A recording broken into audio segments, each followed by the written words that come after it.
All right, we are joined now, and we were meant to have him on yesterday, and everything went a bit skew-iff, didn't we?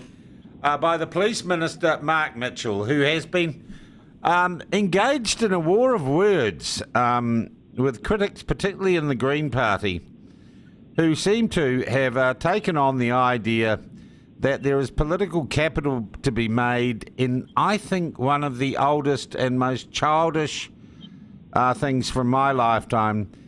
Kids who wanted to be cool always got down on the police. And it seems that in 50 years, nothing has changed, Mark Mitchell. There's a certain group in our society who think it's cool to have a crack at the people in blue. Yeah, I think that they're in a vacuum where they're just talking to themselves. And but yes, you're right. I think the Green Party have come out with a pretty toxic attack on our police. The upside about that is that the public come out and you actually get a sense of the real support behind our police and the fact that the public really do appreciate the job that they're doing.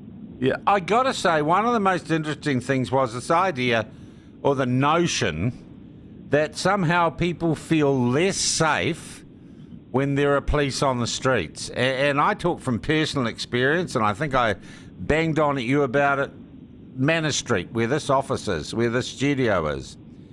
A year ago looked completely different in terms of basically antisocial people on the streets. And something changed, and what it was that Central Police in Wellington sent foot patrols out, and they got amongst it. Thanks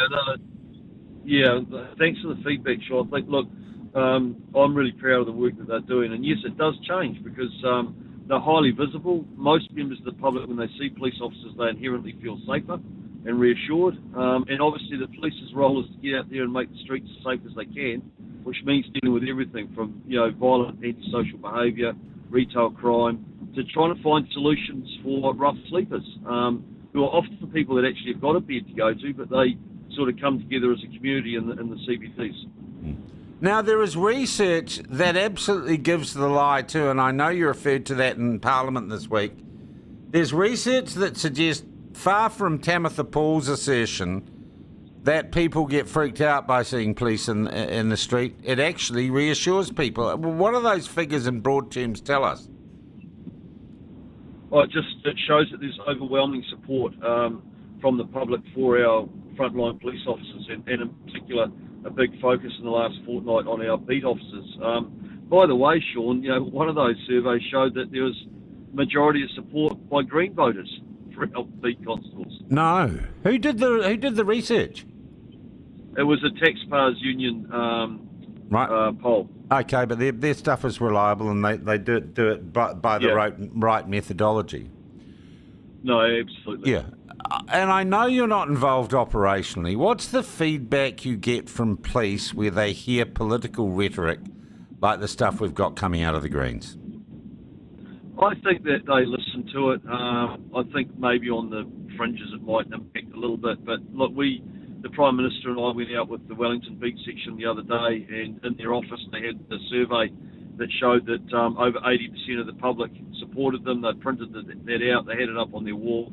And by the way, they love being out on the beat because they have often a policing role is quite negative in terms of dealing with violence and that type of thing, but they're loving being back out on the beat because they're getting so much positive feedback from the public.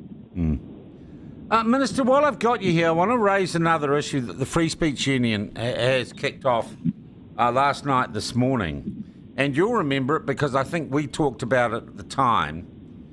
And that was police committing to revising new training guidelines they had that were teaching officers to recognise, record and respond to hate speech and hate crime. And of course in New Zealand at present there's no such thing as hate speech and hate crime. According to the Free Speech Union, despite that undertaking from the police to stop doing that, nothing has changed. And they are getting information through from police officers who say they are still being trained to recognise and act on so-called hate speech. And they're going that is that is operational, but you have flagged it as an issue, and I'm very happy to follow up on that. Were you under the impression they'd stop doing that?